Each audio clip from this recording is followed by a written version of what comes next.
But ഇതിൽ യഥാർത്ഥ പ്രശ്നം ഉണ്ടായിരുന്നത് മാധ്യമങ്ങൾക്കാണ്. മാധ്യമങ്ങളിലെ കുറേയധികം പേര് ഒരു കോക്കസായിട്ട് ബി ജെ പിയെ പ്രതിരോധത്തിലാക്കാൻ നിരന്തരം ഇഷ്യൂസ് ഇങ്ങനെ കൊണ്ടുവന്നുകൊണ്ടിരുന്നു.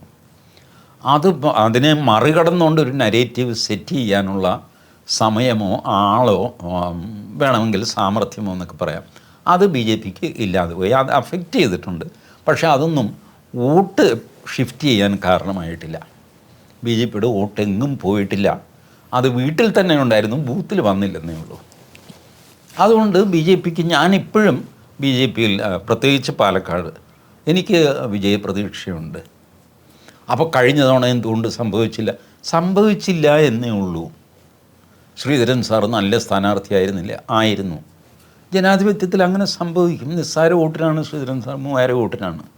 അതായത് ഒരു 1500 പേരെ കൂടെ ബൂത്തിൽ എത്തിച്ചിരുന്നെങ്കിൽ ചിത്രം മാറിയനെ.